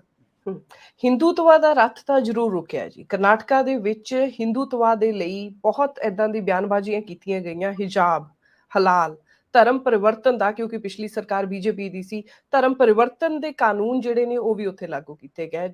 ਕਾਊ ਵਿਜੀਲੈਂਟਿਜ਼ਮ ਵੀ ਉੱਥੇ ਦੇਖਣ ਨੂੰ ਮਿਲਿਆ। ਹੋਰ ਵੀ ਟਿਪੂ ਸੁਲਤਾਨ ਨੂੰ ਵੀ, ਹਿਸਟੋਰੀਕਲ ਫਿਗਰਸ ਨੂੰ ਵੀ ਐਂਟੀ ਹਿੰਦੂ ਪ੍ਰੈਜ਼ੈਂਟ ਕੀਤਾ ਗਿਆ। ਸੋ ਤੁਹਾਨੂੰ ਕੀ ਲੱਗਦਾ ਹੈ ਸਰ ਕਿ ਕੀ ਕਾਰਨ ਹੈ ਕਿ ਕਰਨਾਟਕਾ ਦੇ ਲੋਕਾਂ ਨੇ ਹਿੰਦੂਤਵਾ ਦੀ ਪੋਲਿਟਿਕਸ ਨੂੰ ਢਾਹ ਲਾਈ ਹੈ, ਉਹਨਾਂ ਨੇ ਐਕਸੈਪਟ ਨਹੀਂ ਕੀਤਾ ਇਸ ਚੀਜ਼ ਨੂੰ? ਦੇਖੋ, ਹਿੰਦੂਤਵ ਇੱਕ ਸਿਰਫ ਜਿਹੜਾ ਇਹ ਕਹਿੰਦੇ ਉਹੀ ਹਿੰਦੂਤਵ ਨਹੀਂ ਹੈਗਾ। ਹਿੰਦੂਤਵ ਵੇ ਆਫ ਲਾਈਫ ਹੈ। ਸਭ ਤੋਂ ਵੱਧ ਰੈਜ਼ਿਸਟੈਂਸ ਕਿੱਥੋਂ ਆ ਰਹੀ ਆ? ਕਮਿਊਨਿਟੀ, ਮੈਜੋਰਿਟੀ ਕਮਿਊਨਿਟੀ ਤੋਂ ਇਹਨਾਂ ਨੂੰ ਆ ਰਹੀ ਆ। ਤਾਂ ਇਹਦਾ ਮਤਲਬ ਹੈਗਾ ਕਿ ਜਿਹੜਾ ਨੈਰੇਟਿਵ ਸੈੱਟ ਕਰਦੇ ਆ, ਉਹ ਨੈਰੇਟਿਵ ਜਿਹੜਾ ਹੈਗਾ ਲੋਕਾਂ ਦਾ ਢਿੱਡ ਨਹੀਂ ਭਰਦਾ, ਉਹ ਉਹਨਾਂ ਦੀਆਂ ਬੇਸਿਕ ਲੋੜਾਂ ਨਹੀਂ ਪੂਰੀਆਂ ਕਰਦੀ। ਇਸੇ ਕਰਕੇ ਮੈਂ ਕਹਿੰਦਾ ਵੀ ਇਸ ਇਲੈਕਸ਼ਨ ਨੂੰ ਕਲਾਸ ਐਂਗਲ ਤੋਂ ਵੀ ਦੇਖਣ ਦੀ ਲੋੜ ਹੈਗੀ ਆ। ਇਸ ਇਲੈਕਸ਼ਨ ਨੂੰ ਜਿਹੜੀ ਹੈਗੀ ਆ ਇਸ ਪਰਸਪੈਕਟਿਵ ਤੋਂ ਜੇ ਅੰਡਰਸਟੈਂਡ ਕਰਾਂਗੇ ਤੇ ਅਲਟੀਮੇਟਲੀ ਅਸੀਂ ਜਿਹੜੀ ਰੀਅਲ ਪੋਲਿਟਿਕਸ ਹੈਗੀ ਆ ਉਹ ਉਸ ਪਾਸੇ ਵੱਲ ਆ ਜਾਵਾਂਗੇ ਕਿ ਲੋਕਾਂ ਦੀਆਂ ਜਿਹੜੀ ਬੇਸਿਕ ਬੁਨਿਆਦੀ ਲੋੜਾਂ ਹੈਗੀਆਂ ਵਾ ਰਾਜਨੀਤੀ ਦੇ ਵਿੱਚ ਜਾਂ ਡੈਮੋਕ੍ਰੇਸੀ ਦੇ ਵਿੱਚ, ਉਹ ਬਹੁਤ ਇੰਪੋਰਟੈਂਟ ਹੈਗੀਆਂ ਵਾ। ਇੱਕ ਸੈਂਸ ਆਫ ਰਿਅਲਾਈਜੇਸ਼ਨ ਹੈਗੀ ਆ ਕਿ ਜੇ ਲੋਕੀ ਇਹ ਰਿਅਲਾਈਜ਼ ਕਰਨਾ ਸ਼ੁਰੂ ਕਰ ਦਿੰਦੇ ਆ ਕਿ ਭਾਈ ਇਹ ਜਿਹੜਾ ਸਾਰਾ ਵਰਤਾਰਾ ਹੋ ਰਿਹਾ ਵਾ, ਇਹਦੇ ਨਾਲ ਉਹਨਾਂ ਦਾ ਭਲਾ ਨਹੀਂ ਹੋਣਾ, ਇਹਦੇ ਨਾਲ ਸਾਡੀ ਅਨਪਲੋਇਮੈਂਟ ਹੱਲ ਨਹੀਂ ਹੋਣੀ। ਇਹ ਗੱਲ ਹੋਰ ਦੇਖਣੀ ਆਪਾਂ ਨੂੰ ਜ਼ਰੂਰੀ ਆ, ਯੂਥ ਦਾ ਨੰਬਰ ਬਹੁਤ ਹੈ। ਭਾਵੇਂ ਕਿ ਇਹ ਵੀ ਗੱਲ ਹੈਗੀ ਆ ਕਿ ਯੂਥ ਨੇ ਜਿਹੜੀ ਹੈਗੀ ਆ ਉਹ ਅਪੀਲ ਵੀ ਬੀਜੇਪੀ ਦੀ ਬਹੁਤ ਜਿਹੜੀ ਹੈਗੀ ਯੂਥ ਦੇ ਵਿੱਚ ਹੈਗੀ ਆ। ਇਹਨਾਂ ਨੇ ਉਹਨੂੰ ਐਕਸਪੈਰੀਮੈਂਟ, ਜਿੱਦਾਂ ਤੁਸੀਂ ਕਿਹਾ ਨਾ, ਪ੍ਰਯੋਗਸ਼ਾਲਾ ਬਣਾਉਣ ਦੀ ਕੋਸ਼ਿਸ਼ ਕੀਤੀ। ਗੁਜਰਾਤ ਬਣਿਆ, ਯੂਪੀ ਹੈਗਾ ਵਾ, ਇੱਕ ਅਸਾਮ ਹੈ, ਤੇ ਇੱਕ ਇਹਨਾਂ ਨੇ ਸਾਰਾ ਜ਼ੋਰ ਲਾਇਆ ਆਪਣਾ ਕਰਨਾਟਕਾ ਦੇ ਵਿੱਚ ਜਿਹੜੀਆਂ ਗੱਲਾਂ ਤੁਸੀਂ ਕੀਤੀਆਂ ਸਾਰੀਆਂ ਗੱਲਾਂ ਉਹਨੇ ਕਰਨ ਦੀ ਕੋਸ਼ਿਸ਼ ਕੀਤੀ। ਔਰ ਫਿਰ ਵੀ ਕਮਿਊਨਲ ਪੋਲਰਾਈਜੇਸ਼ਨ ਦੀ ਗੱਲ ਕੀਤੀ, ਜਿਹੜਾ ਲਾਸਟ ਜਿਹੜਾ ਇਹਨਾਂ ਦਾ ਸੀ ਬਜਰੰਗ ਬਲੀ ਵਾਲਾ, ਬਜਰੰਗ ਦਵਾਲਾ, ਕਿਸ ਤਰੀਕੇ ਦੇ ਨਾਲ ਅੱਗੇ ਲੈ ਕੇ ਗਏ ਆ, ਪਰ ਅਲਟੀਮੇਟਲੀ ਉਸ ਕਿਸਮ ਦੀ ਸਕਸੈਸ ਨਹੀਂ ਮਿਲੀ। ਮੈਂ ਕਹਿਣ ਤੋਂ ਭਾਵ ਹੈ ਕਿ ਜਦੋਂ ਡਿਪੈਂਡ ਕਰਦਾ ਕਿ ਉਹਨੂੰ ਅਗਲੇ ਪਾਸੇ ਵੱਲ ਕੰਪੀਟ ਕਰਨ ਵਾਲਾ ਕਿਹੜਾ ਹੈ। ਜਿੱਦਾਂ ਰਾਹੁਲ ਗਾਂਧੀ ਦੀ ਇੱਕ ਸਟੇਟਮੈਂਟ ਆਈ ਸੀਗੀ ਕਿ ਅਸੀਂ ਨਫ਼ਰਤ ਦੇ ਬਾਜ਼ਾਰ, ਲੋਕਾਂ ਨੇ ਨਫ਼ਰਤ ਦਾ ਬਾਜ਼ਾਰ ਬੰਦ ਕਰਕੇ ਮੁਹੱਬਤ ਦੀ ਦੁਕਾਨ ਲਾਈ ਆ। ਔਰ ਇਹ ਮੈਸੇਜ ਜਿਹੜਾ ਵਾ ਕਿਸ ਤਰੀਕੇ ਦੇ ਨਾਲ ਟ੍ਰਾਂਸੈਂਡ ਹੁੰਦਾ ਵਾ ਜਾਂ ਕਿਸ ਤਰੀਕੇ ਦੇ ਨਾਲ ਇਹਦਾ ਜਿਹੜਾ ਮੀਨਿੰਗ ਕਨਵੇ ਹੁੰਦਾ। ਸਮੱਸਿਆ ਇਹ ਹੈਗੀ ਆ ਕਿ ਜਿੱਥੇ ਕਿਸੇ ਪਾਰਟੀ ਦਾ, ਚਾਹੇ ਓਰੀਜਨਲ ਪਾਰਟੀ ਹੈਗੀ ਆ ਜਾਂ ਉਹ ਨੈਸ਼ਨਲ ਪਾਰਟੀ ਆ, ਜਿੱਥੇ ਢਾਂਚਾ ਤਕੜਾ ਹੈਗਾ ਜਾਂ ਉੱਥੇ ਜਿਹੜੇ ਉਹਦੇ ਲੀਡਰਸ਼ਿਪ ਜਿਹੜੀ ਹੈਗੀ ਉਹ ਸਿੰਸੀਅਰ ਹੈਗੀ ਆ, ਲੋਕਾਂ ਨਾਲ ਕਨੈਕਟ ਹੈਗੀ ਆ, ਉੱਥੇ ਦਾ ਇਸ ਪ੍ਰਚਾਰ ਨੂੰ ਜਿਹੜਾ ਹੈਗਾ ਵਾ ਜਿਹੜਾ ਰੋਕਿਆ ਜਾ ਸਕਦਾ। ਜਿੱਥੇ ਉੱਥੇ ਵੈਕਿਊਮ ਹੈਗਾ ਵਾ, ਫਿਰ ਉਹੀ ਗੱਲ ਆ ਕਿ ਫਿਰ ਉਹ ਇਹ ਬੁਲਡੋਜ਼ ਵੀ ਕਰਦੇ ਆ, ਲੋਕੀ ਨਾਲ ਵੀ ਤੁਰਦੇ ਆ, ਫਿਰ ਇਹ ਕਾਮਯਾਬ ਵੀ ਹੋ ਜਾਂਦਾ। ਪਰ ਇਹ ਗੱਲ ਬਹੁਤ ਪੱਕੀ ਹੈ, ਇਹ ਬਹੁਤਾ ਲੰਮਾ ਸਮਾਂ ਇਹ ਚੀਜ਼ਾਂ ਜਿਹੜੀਆਂ ਹੈਗੀਆਂ ਵਾ ਇਹ ਨਹੀਂ ਚੱਲਣੀਆਂ, ਜਾਂ ਇਹਨਾਂ ਦੇ ਤੌਰ ਦੇ ਉੱਤੇ ਅਸੀਂ ਬਹੁਤ ਵੱਡੀ ਲੰਮਾ ਸਮਾਂ ਰਾਜਨੀਤਿਕ ਸ਼ਕਤੀ ਜਿਹੜੀ ਉਹ ਪ੍ਰਾਪਤ ਨਹੀਂ ਕਰ ਸਕਦੇ। ਸਰ, ਲੇਕਿਨ ਬੀਜੇਪੀ ਨੂੰ ਜਦੋਂ ਆਪਾਂ ਕਰਨਾਟਕਾ ਸਟੇਟ ਨੂੰ ਦੇਖਦੇ ਹਾਂ ਤਾਂ ਉੱਥੇ ਪਹਿਲਾਂ ਲੋਕਲ ਰਿਵਾਇਤੀ ਪਾਰਟੀਆਂ ਦਾ ਬੋਲਬਾਲਾ ਰਿਹਾ, ਪਰ ਹੁਣ ਆਪਾਂ ਦੇਖ ਰਹੇ ਹਾਂ ਕਿ ਬੀਜੇਪੀ ਨੂੰ ਕੋਈ ਖਾਸ ਫਰਕ ਨਹੀਂ ਪਿਆ। ਉਹਨਾਂ ਦੀਆਂ ਸੀਟਾਂ ਜ਼ਰੂਰ ਘਟੀਆਂ ਨੇ ਪਰ ਉਹਨਾਂ ਦੇ ਵੋਟ ਸ਼ੇਅਰ ਤੇ ਫਰਕ ਨਹੀਂ ਹੈ। ਕਾਂਗਰਸ ਦਾ ਸਿਰਫ 5% ਹੀ ਵੋਟ ਸ਼ੇਅਰ ਜਿਹੜਾ ਵਧਣ ਦੇ ਨਾਲ ਬਹੁਤ ਵੱਡਾ ਉਹਨਾਂ ਦੇ ਸੀਟਾਂ ਦਾ ਫਰਕ ਪਿਆ, ਪਰ ਜਿਹੜੀ ਉੱਥੋਂ ਦੀ ਰਿਵਾਇਤੀ ਪਾਰਟੀ ਸੀ ਉਹ ਬਿਲਕੁਲ ਖਤਮ ਹੁੰਦੀ ਲੱਗ ਰਹੀ ਹੈ। ਕੀ ਉੱਥੇ ਵੀ ਹੁਣ ਬਾਈਪੋਲਰ ਜਿਹਾ ਸਿਸਟਮ ਆ ਗਿਆ, ਦੋ ਪਾਰਟੀ ਸਿਸਟਮ ਆ ਗਿਆ, ਵੀ ਕਾਂਗਰਸ ਵਰਸਸ ਬੀਜੇਪੀ? ਸੋ ਕੀ ਇਹ ਬੀਜੇਪੀ ਲਈ ਇੱਕ ਆਪਣੇ ਆਪ 'ਚ ਗੇਨ ਹੈ ਕਿ ਰਿਵਾਇਤੀ ਪਾਰਟੀਆਂ ਨੂੰ ਪਿਛਾਂਹ ਰੱਖ ਕੇ ਬੀਜੇਪੀ ਹੁਣ ਕਾਂਗਰਸ ਦੇ ਵਿਰੁੱਧ ਉੱਥੇ ਹੈ? ਨਹੀਂ, ਰਵਾਇਤੀ ਪਾਰਟੀ ਇੱਕ ਤਾਂ ਆਲਟਰਨੇਟਿਵ ਜਿਹੜੀ ਰੀਜਨਲ ਪਾਰਟੀ ਸੀ ਉਹ ਜਨਤਾ ਪਾਰਟੀ ਸੀ, ਜਿਹੜੀ ਪਹਿਲੀ ਵਾਰੀ 1985 ਦੇ ਵਿੱਚ ਆਈ ਸੀ। ਰਾਮ ਕ੍ਰਿਸ਼ਨ ਹੈਗੜੇ ਸਾਹਿਬ ਬੜੇ ਸੀਗੇ। ਰਾਮ ਕ੍ਰਿਸ਼ਨ ਹੈਗੜੇ ਦੀ ਸਰਕਾਰ ਨੂੰ ਡਿਸਮਿਸ ਕਰਤਾ ਸੀ। ਉਹ ਫਿਰ ਦੁਬਾਰਾ 83 ਚ ਬਣੇ ਸੀ, ਫਿਰ 85 ਚ ਬਣੇ। 85 ਦੇ ਵਿੱਚ ਉਹਨਾਂ ਤੋਂ 2 ਸਾਲ ਬਾਅਦ ਉਹਨਾਂ ਨੇ ਜਿਹੜੇ SR ਬੰਬਈ, ਜਿਹੜੇ ਬੰਬਈ ਸਾਹਿਬ ਹੁਣ ਸੀਗੇ, ਇਹਨਾਂ ਦੇ ਫਾਦਰ ਸਾਹਿਬ ਉਦੋਂ ਜਿਹੜੇ SR ਬੰਬਈ ਜਿਹੜੇ ਸੀ ਚੀਫ ਮਿਨਿਸਟਰ ਬਣੇ ਸੀਗੇ, ਉਹਨਾਂ ਦੀ ਸਰਕਾਰ ਨੂੰ ਵੀ ਕਾਂਗਰਸ ਨੇ ਡਿਸਮਿਸ ਕਰਤਾ ਸੀ। ਜਿਹੜਾ ਸੁਪਰੀਮ ਕੋਰਟ ਚ ਜਾ ਕੇ ਜਿਹੜਾ ਬੰਬਈ ਵਰਸ ਜਿਹੜਾ ਹੈਗਾ ਨਾ ਜੀ, ਜਿਹੜਾ ਆਪਣਾ ਗਵਰਨਮੈਂਟ ਆਫ ਇੰਡੀਆ ਜਿੱਥੇ ਆਰਟੀਕਲ 356 ਦੀ ਉਹਦੇ ਵਿੱਚੋਂ ਆਉਂਦੀ ਸੀਗੀ, ਇਹ ਅਮਰਜ ਹੋਈ ਸੀਗੀ। ਪਰ ਹੁਣ ਉਹਦਾ ਵੀ ਉਹੀ ਹਾਲ ਹੋ ਗਿਆ ਜਿਹੜਾ ਪੰਜਾਬ ਦੇ ਵਿੱਚ ਅਕਾਲੀ ਦਲ ਦਾ ਹੈ ਗਿਆ। ਅਸਲ ਦੇ ਵਿੱਚ ਜਿਹੜੀਆਂ ਰੀਜਨਲ ਪਾਰਟੀਆਂ ਹੈਗੀਆਂ ਵਾ, ਇਹ ਫਿਫਡਮ ਬਣ ਕੇ ਰਹਿ ਗਈਆਂ, ਖਾਸ ਕਰਕੇ ਇੱਕ ਪਰਿਵਾਰ ਤੱਕ ਹੀ ਸੀਮਿਤ ਰਹਿ ਗਈਆਂ, ਜੋ ਕੁਝ ਪਰਿਵਾਰਾਂ ਤੱਕ ਹੀ ਸੀਮਿਤ ਰਹਿ ਗਈਆਂ ਜਾਂ ਕੁਝ ਰੀਜਨ ਤੱਕ ਹੀ ਸੀਮਿਤ ਰਹਿ ਗਈਆਂ। ਜਨਤਾ ਦਲ ਦਾ ਸਾਰਾ ਇਨਫਲੂਐਂਸ ਜਿਹੜਾ ਸੀਗਾ ਉਹ ਖਾਸ ਕਰਕੇ ਜਿਹੜਾ ਮਸੂਰੂ, ਓਲਡ ਮਸੂਰੂ ਤੇ ਇਹ ਜਿਹੜਾ ਸੀ ਸਦਰਨ ਕਰਨਾਟਕਾ ਵਾਲੇ ਪਾਸੇ ਸੀਗਾ, ਜਿੱਥੇ ਮੁਸਲਿਮ ਪਾਪੂਲੇਸ਼ਨ ਕਾਫੀ ਵੱਡੀ ਗਿਣਤੀ ਦੇ ਵਿੱਚ ਸੀ। ਔਰ ਕਿਸੇ ਸਮੇਂ ਦੇ ਵਿੱਚ ਇਹ ਜਿਹੜੀ ਸੀਗੀ ਜਨਤਾ ਦਲ ਦੀ ਕਾਫੀ ਵੱਡੀ ਸਪੋਰਟ ਸੀ। ਜਦੋਂ 92 ਤੋਂ ਬਾਅਦ ਮੁਸਲਿਮ ਜਿਹੜੀ ਪਾਪੂਲੇਸ਼ਨ ਹੈਗੀ ਆ ਉਹ ਕਾਂਗਰਸ ਨਾਲੋਂ ਪਿਛਾਂਹ ਹਟ ਕੇ ਇਹਨਾਂ ਨੇ ਕੋਈ ਹੋਰ ਆਲਟਰਨੇਟਿਵ ਜਿਹੜੀਆਂ ਹੈਗਾ ਸੀ ਆਪਣਾ ਆਸਰਾ ਲੱਭਣਾ ਸ਼ੁਰੂ ਕਰ ਦਿੱਤਾ। ਤੋ ਇਸ ਕਰਕੇ ਜਨਤਾ ਦਲ ਉਹਦੇ ਵਿੱਚੋਂ ਜਿਹੜਾ ਸੀ ਇਵੋਲਵ ਹੋਇਆ। ਮੁੜ ਕੇ ਦੇਵਾ ਗੌੜਾ ਜੀ ਪ੍ਰਧਾਨ ਮੰਤਰੀ ਬਣ ਗਏ। ਤੋ ਇਸ ਕਰਕੇ ਪ੍ਰਧਾਨ ਮੰਤਰੀ ਬਣਨ ਦੇ ਨਾਲ ਇਹ ਪੋਲੀਟੀਕਲ ਪਾਰਟੀ ਜਿਹੜੀ ਆ ਰੈਲੇਵੈਂਟ ਰਹੀ, ਕਿਉਂਕਿ ਇਹਦੇ ਵਿੱਚ ਮਿਨੋਰਟੀ ਕਮਿਊਨਿਟੀ ਦੇ ਲੋਕ ਵੀ ਹੈਗੇ ਸੀਗੇ, ਇਹ ਸਾਰੇ ਦੂਸਰੇ ਇਹਦੇ ਵਿੱਚ ਹੈਗੇ ਸੀਗੇ। ਪਰ ਹੁਣ ਇਸ ਵੇਲੇ ਆਣ ਕੇ ਤੁਸੀਂ ਦੇਖਿਆ ਕਿ ਹੌਲੀ ਹੌਲੀ ਇਹ ਸੁੰਗੜਦੀ ਜਾ ਰਹੀ ਹੈ। ਪਿਛਲੇ 2-3 ਵਾਰੀ ਕੁਮਾਰਾਸਵਾਮੀ ਜੀ ਚੀਫ ਮਿਨਿਸਟਰ ਬਣ ਚੁੱਕੇ ਆ, ਟਰਮ ਪੂਰੀ ਨਹੀਂ ਕੀਤੀ, ਪਰ ਕੋਈ ਬਹੁਤ ਵੱਡੀ ਛਾਪ ਵੀ ਨਹੀਂ ਛੱਡ ਕੇ ਗਏ ਕਰਨਾਟਕਾ ਦੀ ਰਾਜਨੀਤੀ ਦੇ ਉੱਤੇ, ਕਿਉਂਕਿ ਇਹਨਾਂ ਦੇ ਬਹੁਤ ਸਾਰੀ ਡਿਫੈਕਸ਼ਨਸ ਹੋ ਗਈਆਂ। ਤਾਂ ਨੈਚੁਰਲੀ ਜਦੋਂ ਤੁਸੀਂ ਕੋਈ ਪਾਰਟੀ ਬਹੁਤ ਲੰਮਾ ਸਮਾਂ ਜਿਹੜਾ ਹੈਗਾ ਵਾ ਉਹ ਉੱਥੇ ਪਰਫਾਰਮ ਨਹੀਂ ਕਰਦੀ, ਉਹਨੇ ਡਿਸਪੀਅਰ ਹੋ ਜਾਣਾ, ਹੋਣਾ ਹੀ ਹੁੰਦਾ, ਉਹਦੇ ਵਿੱਚੋਂ ਬਾਹਰ ਨਿਕਲ ਆਉਂਦੀ ਆ। ਹਾਂ, ਬੀਜੇਪੀ ਉੱਥੇ ਨਵੀਂ ਨਹੀਂ ਸੀ। ਬੀਜੇਪੀ ਜਿਹੜੀ ਹੈਗੀ ਆ ਉਹ ਬਾਅਦ ਦੇ ਵਿੱਚ ਐਂਟਰ ਜਿਹੜੀ ਉਹਦੇ ਵਿੱਚੋਂ ਕੀਤੀ। ਤੁਹਾਨੂੰ ਯਾਦ ਹੋਵੇ ਕਿ ਨਾਰਥ ਇੰਡੀਆ ਦੀਆਂ ਸਾਰੀਆਂ ਸਟੇਟਾਂ ਦੇ ਵਿੱਚ 1977-78 ਦੀ ਇਲੈਕਸ਼ਨ ਦੇ ਵਿੱਚ ਸਾਰੀ ਦੇ ਸਾਰੀ ਜਿਹੜੀ ਕਾਂਗਰਸ ਜਿਹੜੀ ਉਹ ਵਾਈਪ ਆਊਟ ਹੋ ਗਈ ਸੀ। ਪਰ 1978 ਦੀ ਇਲੈਕਸ਼ਨ ਦੇ ਵਿੱਚ ਕਰਨਾਟਕਾ ਦੇ ਵਿੱਚ ਹੋਰ ਸਦਨ ਸਟੇਟਾਂ ਦੇ ਵਿੱਚ ਕਾਂਗਰਸ ਨੇ ਜਿਹੜਾ ਹੈਗਾ ਸੀਗਾ ਆਪਣਾ ਕਿਲਾ ਕਾਇਮ ਰੱਖਿਆ ਸੀ।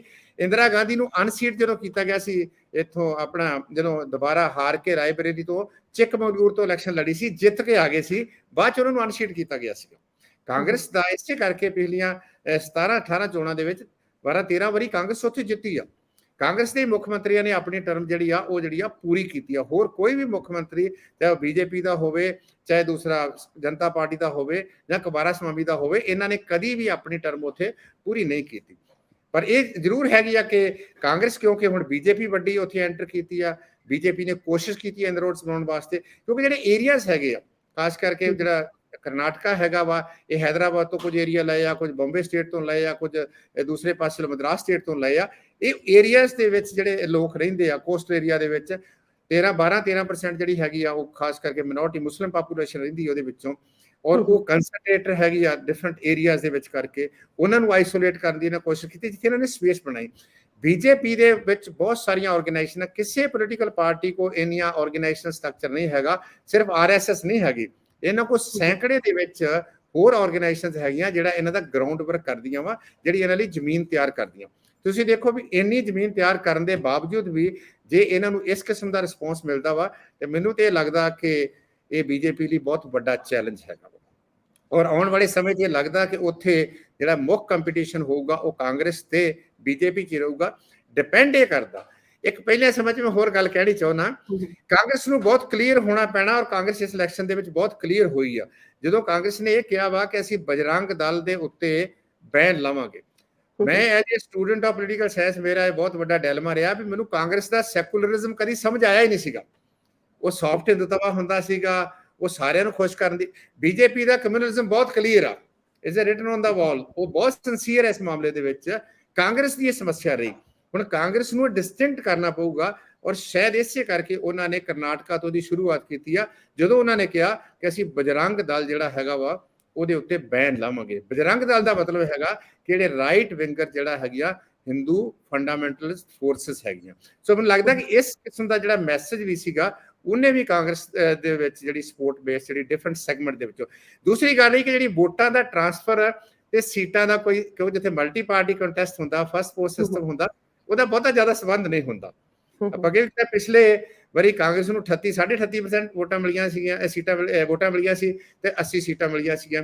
ਬੀਜੇਪੀ ਨੂੰ 36% ਵੋਟਾਂ ਮਿਲੀਆਂ ਸੀ, 104 ਸੀਟਾਂ ਮਿਲ ਗਈਆਂ ਸੀਗੀਆਂ। ਜਨਤਾ ਦਲ ਦੀਆਂ ਜਿਹੜੀਆਂ 18% ਸੀਗੀਆਂ ਉਹਦੀਆਂ 37 ਸੀਟਾਂ ਆ ਗਈਆਂ ਸੀਗੀਆਂ। ਜਿਹੜੀ 6-7% ਦਾ ਵੋਟ ਟ੍ਰਾਂਸਫਰ ਹੋਈ ਆ, ਇਹ ਸਾਰੀ ਜਿਹੜੀ ਹੈਗੀ ਜਨਤਾ ਦਲ ਦੀ ਵੋਟ ਨਹੀਂ ਹੈ। ਇਹਦੇ ਵਿੱਚੋਂ ਬੀਜੇਪੀ ਦੀ ਵੋਟ ਜਿਹੜੀ ਹੈਗੀ ਆ ਉਹ ਵੀ ਕਾਂਗਰਸ ਨੂੰ ਗਈ ਆ। ਜਿਹੜੇ ਬੀਜੇਪੀ ਤੋਂ ਕਾਂਗਰਸ ਨੂੰ ਵੋਟ ਨਹੀਂ ਦੇਣਾ ਚਾਹੁੰਦੇ ਸੀਗੇ ਉਹਨਾਂ ਨੇ ਜਨਤਾ ਦਲ ਨੂੰ ਵੋਟ ਦੇ ਦਿੱਤੀ ਆ। ਔਰ ਜਨਤਾ ਦਲ ਦੇ ਵੀ ਕੁਝ ਲੋਕ ਜਿਹੜੇ ਹੈਗੇ ਸੀ, ਇਹ ਜਿਹੜੀ ਜਦੋਂ ਟ੍ਰਾਂਸਫਰ ਵੋਟ ਹੁੰਦੀ ਆ ਨਾ, ਇਹ ਜਦੋਂ ਹੁਣ ਮੇਰੇ ਖਿਆਲ ਡਾਟਾ ਆਊਗਾ ਵੀ ਕਿਹਨੇ ਕਿਹਨੂੰ ਵੋਟ ਪਾਈ, ਪਿਛਲੀ ਵਾਰੀ ਕਿਹਨੂੰ ਪਾਈ ਸੀ, ਐਰਕੀ ਕਿਹਨੂੰ ਪਾਈ ਹੈ, ਐਗਜ਼ੈਕਟ ਫਿਗਰ ਸਾਡੇ ਕੋਲ ਉਸ ਸਮੇਂ ਦੇ ਵਿੱਚ ਆਊਗੀ। ਤੋ ਇਸ ਕਰਕੇ 5-6-7% ਵੋਟ ਸ਼ੇਅਰ ਦਾ ਟ੍ਰਾਂਸਫਰ ਹੋਣਾ ਜਾਂ ਕਿਸੇ ਦੀ ਵੋਟਾਂ ਉੱਥੇ ਟਿਕੀਆਂ ਰਹਿਣੀਆਂ, ਸੀਟਾਂ ਦੇ ਵਿੱਚ ਉਹਦਾ ਸਿੱਧੇ ਤੌਰ ਤੇ ਕੋਈ ਸੰਬੰਧ ਨਹੀਂ ਹੈ। ਤੋ ਇਸ ਕਰਕੇ ਭਾਵੇਂ ਉਹ ਕਹਿੰਦੇ ਵੀ ਸਾਡੀਆਂ 36% ਜਿਹੜੀਆਂ ਹੈਗੀਆਂ ਵੋਟਾਂ ਹੈਗੀਆਂ, ਪਰ ਇਹ ਜਿਹੜਾ ਅਸਲੀ ਲੜਾਈ ਸੀ ਨਾ, ਤਿੰਨਾਂ ਕੋਨਿਆਂ ਤੋਂ ਅਲਟੀਮੇਟਲੀ 2 ਕੋਨਿਆਂ ਤੇ ਆ ਗਈ ਆ ਚੁੱਕੀ ਹੈ ਹੁਣ ਹੋਇਆ। ਤੋ ਇਸ ਕਰਕੇ ਜਦੋਂ ਦਕੋਨੀ ਲੜਾਈ ਬਣਦੀ ਆ, ਉਹਦੇ ਵਿੱਚ ਤਾਂ ਤੁਸੀਂ ਦੇਖੋ ਵੀ ਹਿਮਾਚਲ ਦੇ ਵਿੱਚ 1% ਵੋਟ ਸ਼ੇਅਰ ਦੇ ਨਾਲ ਕਿੰਨੀਆਂ ਜਿਹੜੀਆਂ ਸੀਟਾਂ ਦਾ ਫਰਕ ਉਹਦੇ ਵਿੱਚੋਂ ਪੈ ਗਿਆ ਸੀਗਾ। ਇਸ ਕਰਕੇ ਇਹ ਜਿਹੜਾ ਵੋਟ ਪਰਸੈਂਟ ਇਹ ਉਹ ਆਸਰਾ ਲੈ ਰਹੇ ਆ, ਸਹਾਰਾ ਲੈ ਰਹੇ ਆ ਕਿ ਸਾਡਾ ਵੋਟ ਸ਼ੇਅਰ ਤਾਂ ਵੇਖੋ ਜੀ ਉਹਨਾਂ ਰਹਿ ਗਿਆ, ਸੀਟਾਂ ਘਟ ਗਈਆਂ ਤੇ ਫਿਰ ਕੀ ਹੋਇਆ, ਅਸੀਂ ਫਿਰ ਦੁਬਾਰਾ ਇਸ ਤਰੀਕੇ ਨਾਲ ਕਰਾਂਗੇ। ਉਹ ਉਹਨਾਂ ਦੀ ਜਸਟੀਫਿਕੇਸ਼ਨ ਹੈਗੀ। ਰਾਈਟ ਸਰ, ਆਖਰੀ ਸਵਾਲ, ਕੀ ਅਸੈਂਬਲੀ ਚੋਣਾਂ, ਕਰਨਾਟਕਾ ਦੀਆਂ ਅਸੈਂਬਲੀ ਚੋਣਾਂ ਡਿਸਾਈਡ ਕਰਨਗੀਆਂ ਕਿ 2024 ਦੀਆਂ ਨੈਸ਼ਨਲ ਇਲੈਕਸ਼ਨਸ ਦੇ ਵਿੱਚ ਬੀਜੇਪੀ, ਕਾਂਗਰਸ, ਇਹ ਸਾਰੀਆਂ ਪਾਰਟੀਆਂ ਦੀ ਰਣਨੀਤੀ ਕੀ ਹੋਏਗੀ, ਦਿਸ਼ਾ ਕੀ ਹੋਏਗੀ, ਕੀ ਅਸਰ ਪਏਗਾ? ਡਸ ਇਟ ਮੈਟਰ ਕਰਨਾਟਕਾ ਦੀਆਂ ਅਸੈਂਬਲੀ ਚੋਣਾਂ ਸਰ? ਜ਼ਰੂਰ ਫਰਕ ਪਊ। ਤੁਸੀਂ ਬੀਜੇਪੀ ਦੇ ਲੀਡਰਸ ਦੀ ਟੋਨ ਉਸ ਦਿਨ ਤੋਂ ਮੈਂ ਤਾਂ ਬਹੁਤ ਉਹਨਾਂ ਨੂੰ ਦੇਖ ਰਿਹਾ ਵਾਂ ਕਿ ਉਹ ਟੋਨ ਜਿਹੜੀ ਹੈਗੀ ਚੇਂਜ ਹੋ ਗਈ। ਇੱਕ ਇਹ ਹੋਇਆ, ਇੱਕ ਜਿਹੜੀ ਚੀਜ਼ ਹੋਰ ਇਹਨਾਂ ਨੇ ਅਜੇ ਪਬਲਿਕ ਡੋਮੇਨ 'ਚ ਨਹੀਂ ਆਉਂਦੀ, ਯੂਪੀ ਦੇ ਵਿੱਚ ਮਿਊਨਿਸਪਲ ਕਾਰਪੋਰੇਸ਼ਨ ਦੀਆਂ ਚੋਣਾਂ ਤਾਂ ਭਾਵੇਂ ਬੀਜੇਪੀ ਜਿੱਤ ਗਈ ਆ, ਪਰ ਮਿਊਨਿਸਪਲ ਕਮੇਟੀ ਦੀਆਂ, ਨਗਰ ਪਾਲਿਕਾ ਦੀਆਂ ਚੋਣਾਂ ਦੇ ਵਿੱਚ ਇਹਨੂੰ ਬਹੁਤ ਵੱਡੀ ਸੈਟਬੈਕ ਲੱਗੀ ਹੈ। ਉੱਥੇ ਸਮਾਜਵਾਦੀ ਪਾਰਟੀ, ਉੱਥੇ ਬੀਐਸਪੀ, ਉੱਥੇ ਆਮ ਆਦਮੀ ਪਾਰਟੀ ਵੀ ਹੈਗੀ ਆ, ਉੱਥੇ ਇੰਡੀਪੈਂਡੈਂਟ ਨੂੰ ਬਹੁਤ ਵੱਡੀ ਢਾਹ ਲਾਈ ਆ। ਇਹਦਾ ਮਤਲਬ ਇਹ ਵੀ ਹੈਗਾ, ਇਹ ਵੀ ਇੱਕ ਕਿਸਮ ਦੀ ਕਲਾਸ ਜਿਹੜੀ ਹੈਗੀ ਆ ਨਾ, ਇਲੈਕਟਰਲ ਬਿਹੇਵੀਅਰ ਨੂੰ ਸਮਝ ਕਰੋ ਕਿ ਜਿੱਥੇ ਬਹੁਤ ਵੱਡੇ ਵੱਡੇ ਸ਼ਹਿਰ ਹੈਗੇ ਆ, ਜਿੱਥੇ ਸ਼ਾਈਨ ਕਰਦਾ ਵਾ, 2004 ਦੇ ਵਿੱਚ ਇੰਡੀਆ ਸ਼ਾਈਨ ਕਰਦਾ ਸੀ, ਹੁਣ ਪਤਾ ਨਹੀਂ ਕਿਹਨੂੰ ਸ਼ਾਈਨ ਕਰਾਉਣਗੇ, ਉਹ ਤਾਂ ਠੀਕ ਇਹਨਾਂ ਦੇ ਨਾਲ ਹੈਗੇ ਆ। ਪਰ ਜਿਹੜੇ ਖਾਸ ਕਰਕੇ ਦਿਹਾਤੀ ਏਰੀਏ ਆ ਜਾਂ ਸੈਮੀ ਅਰਬਨ ਏਰੀਆਜ਼ ਹੈਗੇ ਆ, ਉੱਥੇ ਇਹਨਾਂ ਦੇ ਖਿਲਾਫ ਫਰਸਟ੍ਰੇਸ਼ਨ ਬਹੁਤ ਆ, ਉੱਥੇ ਇਹਨਾਂ ਦੇ ਖਿਲਾਫ ਜਿਹੜੀ ਇਸ ਕਿਸਮ ਦਾ ਉਹ ਆ। ਹਾਂ, ਇਹ ਜ਼ਰੂਰ ਹੈਗਾ ਕਿ ਹੁਣ ਅਗਲਾ ਸਟੈਪ ਜਿਹੜਾ ਹੈਗਾ ਕਿ ਮੱਧ ਪ੍ਰਦੇਸ਼ ਦੇ ਵਿੱਚ ਕੀ ਹੁੰਦਾ। ਮੇਰਾ ਖਿਆਲ ਹੈ ਕਿ ਇਹ ਸਵਾਲ ਜੇ ਮੱਧ ਪ੍ਰਦੇਸ਼ ਦੇ ਵਿੱਚ ਜਿਹੜਾ ਲਾਈਕਲੀ ਆ, ਕੱਲ ਮੈਂ ਕਿਸੇ ਕੋਈ ਪੋਲੀਟੀਕਲ ਸਾਇੰਟਿਸਟ ਦੇ ਨਾਲ ਗੱਲ ਹੋ ਰਹੀ ਸੀਗੀ, ਉਹ ਵੀ ਕਹਿੰਦੀ ਆ ਵੀ ਸ਼ਾਇਦ ਉੱਥੇ ਵੀ ਇਸੇ ਕਿਸਮ ਦੀ ਉਲਟਫੇਰ ਹੋ ਜਾਏ। ਜੇ ਮੱਧ ਪ੍ਰਦੇਸ਼ ਦੇ ਵਿੱਚ ਉਲਟਫੇਰ ਹੁੰਦੀ ਆ ਤੇ ਫਿਰ ਡੈਫੀਨੇਟਲੀ ਇਹ ਇਸ ਤਰੀਕੇ ਨਾਲ ਹੋਊਗਾ, ਬਸ਼ਰਤੇ ਕੋਈ ਉੱਦਾਂ ਦੀ ਦੁਰਘਟਨਾ ਜਾਂ ਉੱਦਾਂ ਦੀ ਘਟਨਾ ਜਿਹੜੀ ਪਿਛਲੀ ਵਾਰੀ ਵਾਪਰ ਗਈ ਸੀ ਚੋਣਾਂ ਤੋਂ ਕੁਝ ਸਮਾਂ ਪਹਿਲੋਂ, ਉਹ ਨਾ ਵਾਪਰੇ। ਈਵਨ ਇਫ ਜੇ ਹੋ ਵੀ ਜਾਂਦਾ ਹੈ, ਇੱਕ ਪੰਜਾਬੀ 'ਚ ਕਹਾਵਤ ਹੈਗੀ ਆ ਵੀ ਉਹ ਕਾਠ ਦੀ ਜਿਹੜੀ ਹੁੰਦੀ ਹਾਂਡੀ ਸ਼ਾਇਦ ਉਹ ਬਾਰ-ਬਾਰ ਨਹੀਂ ਚੜ੍ਹਦੀ। ਬੀਜੇਪੀ ਨੂੰ ਜਿਹੜਾ ਆਪਣਾ ਟੋਨ ਬਦਲੀ, ਉਹਦੀ ਨਿਮਰਤਾ 'ਚ ਆਏ ਆ, ਔਰ ਇਹਨਾਂ ਨੂੰ ਘੱਟੋ ਘੱਟ ਅਹਿਸਾਸ ਹੋਇਆ, ਕਿਉਂਕਿ ਲੋਕ ਸ਼ਕਤੀ ਸਭ ਤੋਂ ਵੱਡੀ ਸ਼ਕਤੀ ਹੁੰਦੀ ਆ। ਤੁਸੀਂ ਲੋਕਾਂ ਨੂੰ ਟੇਕਨ ਫਾਰ ਗ੍ਰਾਂਟਡ ਨਾ ਲਓ, ਉਹ ਆਟੋਨਮਸ ਹੋ ਰਹੇ ਆ। ਹਾਂ, ਜੇ ਵਾਇਬਲ ਆਲਟਰਨੇਟਿਵ ਮਿਲਦਾ, ਕਾਂਗਰਸ ਨੂੰ ਐਡਵਾਂਟੇਜ ਹੈਗਾ, ਪਰ ਡਿਪੈਂਡ ਕਰਦਾ ਵੀ ਕਾਂਗਰਸ ਦਾ ਸੰਗਠਨ ਢਾਂਚਾ, ਕਾਂਗਰਸ ਦੀ ਸਟੇਟ ਤੇ ਸੈਂਟਰਲ ਲੀਡਰਸ਼ਿਪ ਜਿਹੜੀ ਹੈਗੀ ਆ, ਇਸ ਜਿਹੜਾ ਬੈਨੀਫਿਟ ਹੋਇਆ ਇਹਨੂੰ ਕਿਸ ਤਰੀਕੇ ਨਾਲ ਫਰਦਰ ਪੋਲੀਟੀਕਲੀ ਜਿਹੜਾ ਮਟੀਰੀਅਲਾਈਜ਼ ਕਰਦੀ ਆ। ਹੁਣ ਬਾਲ ਉਹਨਾਂ ਦੀ ਵੋਟ ਦੇ ਵਿੱਚ ਵਾ, ਕੁਆਇਟ ਪੋਸੀਬਲ ਇਹਦੇ ਨਾਲ ਜਿਹੜੇ ਉਹਨਾਂ ਦੇ ਵਿਰੋਧੀ ਹੋਰ ਰੀਜਨਲ ਆਪੋਜੀਸ਼ਨ ਪਾਰਟੀਆਂ ਸੀਗੀਆਂ, ਉਹਨਾਂ ਦੀ ਟੋਨ ਸੌਫਟ ਹੋਈ ਆ। ਕਾਂਗਰਸ ਨੂੰ ਐਡਵਾਂਟੇਜ ਬਹੁਤ ਹੋਇਆ, ਪੋਲੀਟੀਕਲ ਐਡਵਾਂਟੇਜ ਹੋਇਆ, ਤੇ ਜੇ ਇੱਕ ਰਾਜਨੀਤੀ ਦੇ ਵਿੱਚ ਮੋਰਲ ਐਡਵਾਂਟੇਜ ਵੀ ਹੁੰਦਾ ਵਾ, ਕਰਜ਼ ਹੁੰਦਾ ਵਾ, ਉਹ ਵੀ ਇਹਦੇ ਵਿੱਚੋਂ ਕਾਫੀ ਕੁਝ ਮਿਲਿਆ। ਪਰ ਕਾਂਗਰਸ ਨੂੰ ਆਪਣੇ ਆਪ ਤੇ ਹਜੇ ਬਹੁਤ ਕੰਮ ਹੋਰ ਕਰਨਾ ਪਏਗਾ, ਆਪਣੇ ਆਪ ਨੂੰ ਅਨਕੰਪਲਿਕੇਟਡ ਪਾਰਟੀ ਰੱਖਣਾ ਪਏਗਾ, ਔਰ ਆਪਣੇ ਅੰਦਰੂਨੀ ਧੜੇਬਾਜ਼ੀਆਂ ਜਿਹੜੀਆਂ ਨੇ ਘਟਾਉਣੀਆਂ ਪੈਣਗੀਆਂ। ਡਾਕਟਰ ਸੇਖੋਂ ਸਾਹਿਬ, ਤੁਸੀਂ ਆਪਣਾ ਕੀਮਤੀ ਸਮਾਂ ਕੱਢਿਆ, ਇਹ ਵਿਚਾਰ, ਇਹ ਨੌਲੇਜ, ਇਹ ਪਰਸਪੈਕਟਿਵ ਸਾਡੇ ਨਾਲ ਸਾਂਝੇ ਕੀਤੇ ਆ, ਉਹਦੇ ਲਈ ਤੁਹਾਡਾ ਬਹੁਤ ਧੰਨਵਾਦ ਜੀ। Thank you so much. Thank you.